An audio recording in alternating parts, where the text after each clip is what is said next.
So listen, so today's episode is about agents and agencies. I've had a lot of requests and a lot of questions come in about, hey, can you be my agent? How do I find an agent? How do you work with agents? And I'm hoping that tonight we can answer some of those questions for the racers and professionals on the call who just don't understand what it's like to work with an agent or have an agency on their behalf. Um, First off, let me just ask the general question. What exactly does it mean for a racer to have an agent? What does an agent do on behalf of a team or a property that the agent represents?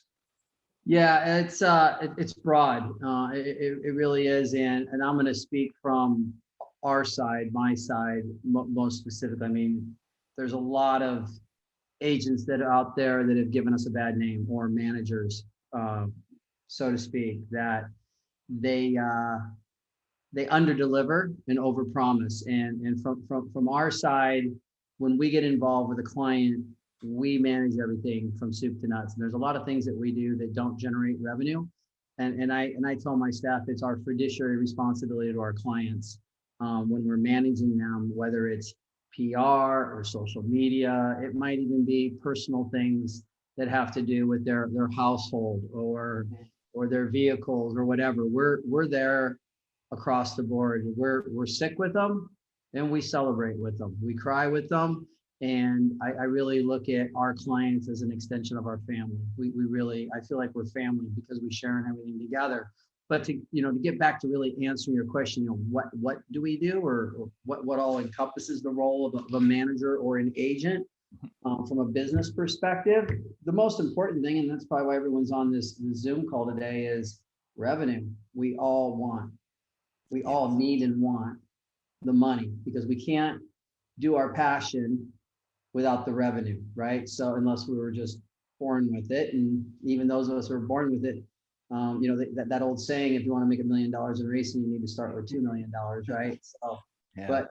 but our side, we'll manage the sponsorships, the endorsements, the licensing revenue, the appearances, the PR.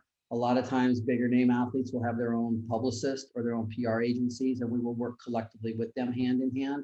You get into the NASCAR world or the NHRA world, even with the bigger teams in Supercross and Motocross, those teams and OEMs have their own built-in PR departments. So we'll work really closely with them and become a team. We don't want, like I tell a lot of the agencies, PR or hospitality, or when there's a race team, an NASCAR team, they have their infrastructure, they have their salespeople as well, and we got to find that common ground of how do we sell our client and not overstep the boundaries of the sales team that's with the race team, or the PR group that's with the race team.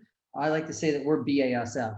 We don't make the product, we just make it better. Make it better. And so we enhance them and work with them in those areas. So on the revenue side, that's where it all kind of comes into play. And it's really becoming even more important on the social media side since we've had COVID. There's been a lot of deals that I've told you about that we've done just simply because of social media during COVID and how it changed the marketing and sponsorship world these last 16, 18 months.